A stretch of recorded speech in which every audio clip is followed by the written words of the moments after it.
આપ સર્વેનો છે ને એક સળગતો પ્રશ્ન છે કે સર અમારી ફાઇનાન્શિયલ પરિસ્થિતિ એવી નથી કે જેના કારણે અમે ભણવામાં ધ્યાન આપી શકીએ, તો હવે કઈ રીતે ભણીએ? તો આ બધા જ પ્રશ્નોનું એક સોલ્યુશન પણ હોઈ શકે, કારણ કે કહેવાય છે ને કે સમસ્યાનો જ્યાં જન્મ થાય છે ત્યાં એનો ઉકેલ તો ચોક્કસથી હોય છે. કોઈ આપણાથી આગળ હોય જાય ને તો આપણે એમ કહીએ એ તો ઓલા ટ્યુશનમાં થતો તો ન્યાય ને બધું શીખવાડતા હતા, તમે પણ શીખી શકો છો, કેમ નહીં? ઝૂંપડપટ્ટીમાં ઝૂંપડું બનાવીને રહેતા હતા.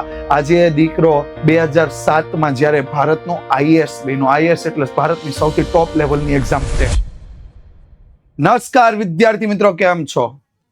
આપ સર્વેનો છે ને એક સળગતો પ્રશ્ન છે કે સર અમારી ફાઇનાન્શિયલ પરિસ્થિતિ એવી નથી કે જેના કારણે અમે ભણવામાં ધ્યાન આપી શકીએ, અમારી પાસે પૂરતા સાધનો નથી, અમારે ભણવું છે, કંઈક કરવું છે, કંઈક સારા પર્સન્ટેજ લાવવા છે, કંઈક સારું પરિણામ લાવવું છે, પણ અમે મધ્યમ વર્ગના છીએ, અમે ગરીબ વર્ગના છીએ, અમને બીજા જેટલી સગવડો નથી મળી રહી, તો હવે કઈ રીતે ભણીએ?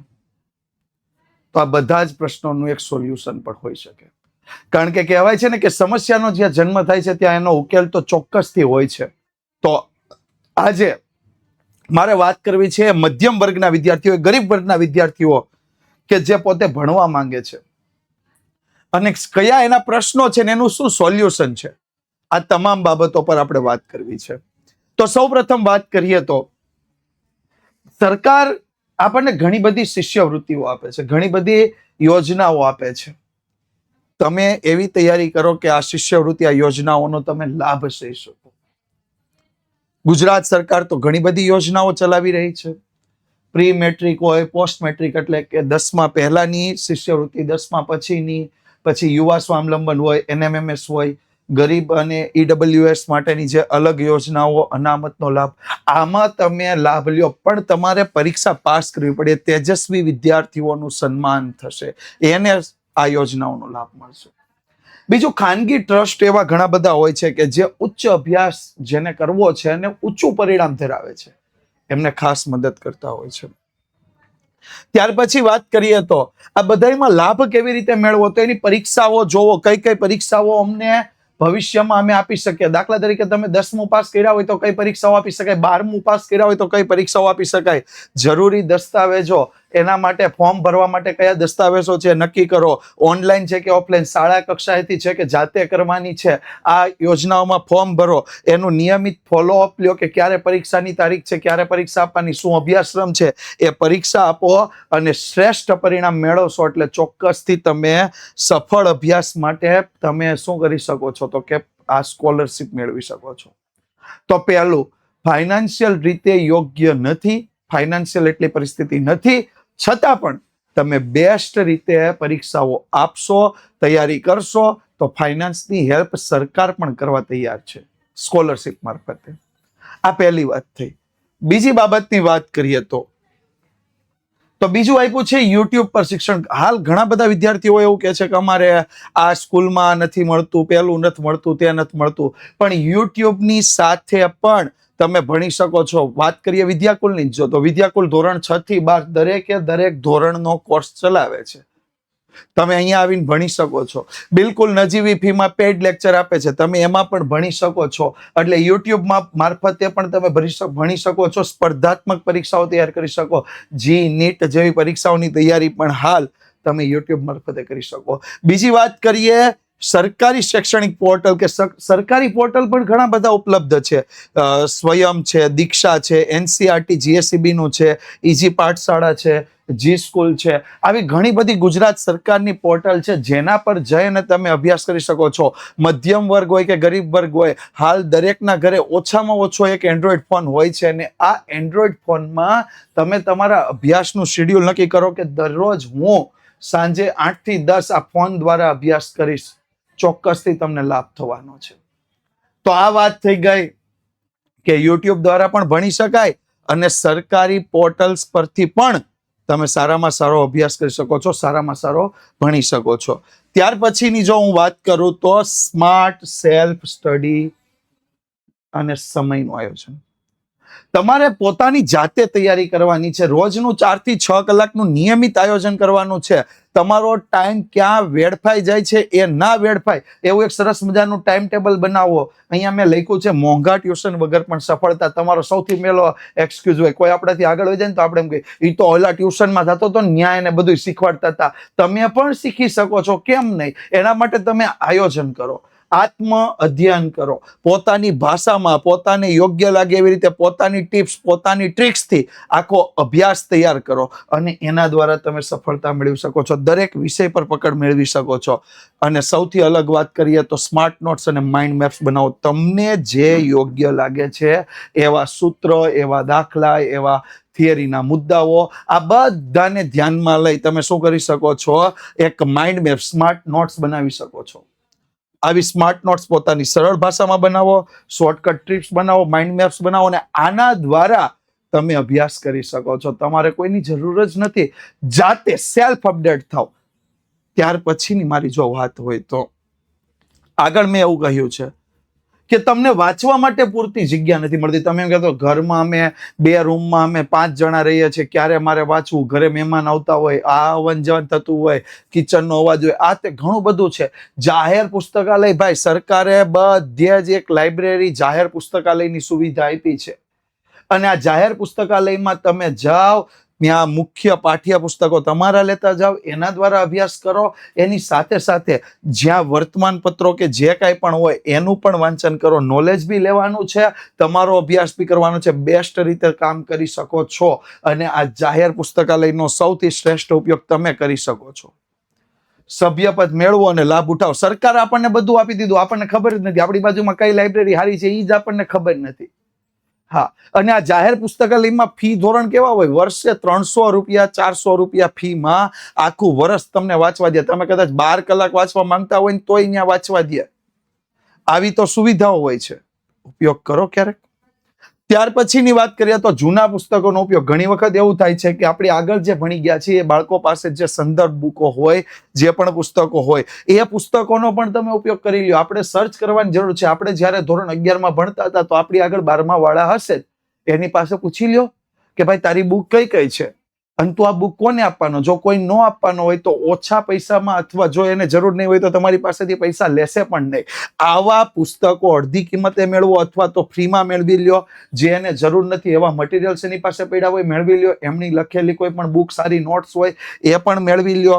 એના માટે થઈ અને ઓછા પૈસે તમારે નવી સંદર્ભ બુક નહીં ખરીદવી પડે ભાઈ. આવી રીતે તમે યુઝ કરતા શીખો, મળતા શીખો, લોકો પાસેથી મેળવતા શીખો અને એવી રીતે પણ તમે તૈયારી કરી શકો છો. ત્યાર પછીની વાત કરીએ તો માર્ગદર્શન ને પીઆર લર્નિંગ. સૌથી મોટો પ્રશ્ન છે કે સર અમારે ભણવું છે પણ કઈ રીતે? તો ભાઈ શાળાના શિક્ષકોનું માર્ગદર્શન લ્યો, પણ ખોટી અણી કાઢવા જેવું નહીં. તમે રેગ્યુલર પ્રશ્ન લઈને જશો, કોઈ બી શાળાનો કોઈ બી શિક્ષક, એક શિક્ષક તરીકે મને ખબર છે કે મારા વિદ્યાર્થી આ પ્રકારની મહેનત કરે છે, કદાચ તમારે એની સાથે 10 ગણી દુશ્મનાવટ હોય, દુશ્મનાવટ તો નહીં પણ અણબનાવ, હું તમને કહીશ અણબનાવ 10 ગણો પણ હોય, તમે કદાચ શિક્ષકો તો જે કહેતા હોય તમે કર્યું જ ન હોય ક્યારે, છતાં પણ જ્યારે તમે જેન્યુઅન કઈ પ્રશ્ન લઈને જશો તો એ શિક્ષક તમને માર્ગદર્શન ચોક્કસથી આપશે. એટલો મને વિશ્વાસ છે એક શિક્ષક તરીકે. તો તમારા શાળાના શિક્ષકો અથવા કોઈ બી શિક્ષકોને જેને તમે મળો છો, તમારા ફેમિલીમાં કોઈ શિક્ષક હોય, તમારી આગળ કોઈ અભ્યાસ કરી ગયું હોય, આમની પાસેથી માર્ગદર્શન લ્યો. Group study. આપણા જેવા એક વિદ્યાર્થીઓનું ગ્રુપ ડેવલપ કરો. 5-6 વિદ્યાર્થીઓ છે, ગ્રુપ ડેવલપ કરો કે ભાઈ આપણે 5-6 જણા છીએ, બધાની પરિસ્થિતિ નથી સારી, આપણે બધા શું કરીએ, જાતે મળીને એક જગ્યાએ કોઈ જગ્યાએ આપણે અભ્યાસ કરીએ. અને એનાથી 2 ફાયદા થશે. એક તો જાતે મળીને અભ્યાસ કરશો એટલે અમુક અઘરા વિષયો છે આસાનીથી બધાને રિવિઝન થશે. જેને આવડતું હશે બહુ સારી રીતે સમજાવી દેશે. આ ગ્રુપ સ્ટડીનો પહેલો ફાયદો. બીજો ફાયદો, બધા જે સંદર્ભ પુસ્તકો જે કાંઈ પણ સુવિધાઓની જરૂર છે બધાને નહીં વસાવી પડે. બધા એક દાખલા તરીકે તમારે 5 જણાનું ગ્રુપ છે ને તમારે 5 પુસ્તકો લેવા છે તો દરેકને એક પુસ્તક લેવાનું, વારાફરતી ચેન્જ કરી રાખવાનું. આનાથી તમે ફાઇનાન્શિયલ પણ બચી જશો અને તમારું સ્ટડી બેસ્ટ રીતે થઈ શકે. ત્યાર પછીની વાત કરીએ તો સૌથી અગત્યની વસ્તુ કે માનસિક દ્રઢતા અને વિઝન હોવું જોઈએ. મગજથી તમે જો નક્કી કર્યું કે નહીં મારે કરવું છે, સ્પષ્ટ લક્ષ્ય હોવું જોઈએ કે નહીં મારી પરિસ્થિતિ ગમે એ થઈ ગઈ પણ મારે તો આટલું રિઝલ્ટ લાવવું અને લાવવું જ છે, તો ચોક્કસથી તમે રિઝલ્ટ લાવી શકો છો.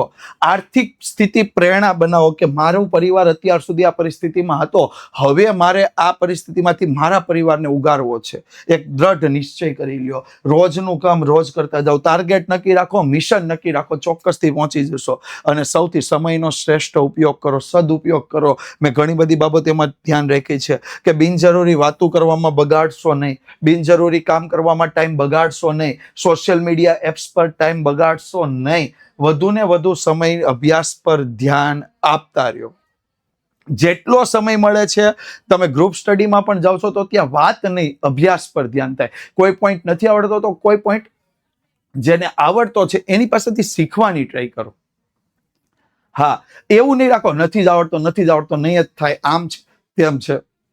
એક્સક્યુઝ ઘણા બધા છે, એટલે પહેલા કીધું છે એક્સક્યુઝ કરશો તો એક્સક્યુઝ મળવાના જ છે કે મારી પાસે આ નથી, મારી પાસે પેલું નથી, મારાથી આ નો જ થાય, હું આ લેવલનો જ વિદ્યાર્થી નથી. આવું બધું મગજમાં રાખ્યું તો મળવાનું જ છે. પણ જો એક વખત માનસિક રીતે તૈયાર થઈ ગયા કે નહીં, હું કરીને બતાવીશ, મારાથી થાય, મારાથી કેમ ન થાય, બધા કરી શકે, હું કેમ ના કરી શકું, તો ચોક્કસથી થશે. અને તમને શું લાગે છે કે હું ખાલી કહીને જાઉં છું એવું છે? શું આવું રિયલમાં શક્ય છે? યસ, 100% શક્ય છે. આપણી પાસે એવા પણ એક્ઝામ્પલ છે કે જે 100% શક્ય કરી બતાવ્યું છે. દાખલા તરીકે પહેલા આપણા છે એપીજે અબ્દુલ કલામ.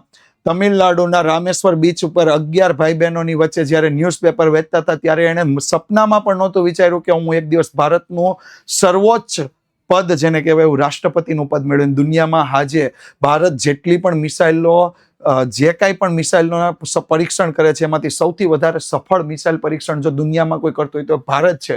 અને એની પાછળનું જો કોઈ વ્યક્તિ હોય તો એ ડોક્ટર એપીજે અબ્દુલ કલામ છે. તો આવા એ પણ એ જ બેકગ્રાઉન્ડ જે આપણા જેવા વ્યક્તિઓ જે બેકગ્રાઉન્ડ ધરાવે છે. વાત કરીએ BR આંબેડકર સાહેબ, ડોક્ટર બાબા સાહેબ ભીમરાવ આંબેડકર સાહેબ. આમની પણ કંઈક એવી જ પરિસ્થિતિ, અને જેને એમ કહી શકાય વિશ્વનું સૌથી શ્રેષ્ઠ સંવિધાન જો કોઈ લખ્યું હોય તો એ ડોક્ટર બાબા સાહેબ આંબેડકરે લખ્યું. કેટલું નોલેજ હતું, ભલે પરિસ્થિતિ ગમે હતી પણ નોલેજ હતું. અને વિશ્વના બધા જ દેશના બંધારણનો એને અભ્યાસ કરીને એમાંથી એક સારું એવું બંધારણ આપણને આપ્યું છે. ત્યાર પછી વાત કરીએ ડોક્ટર NR નારાયણ મૂર્તિ.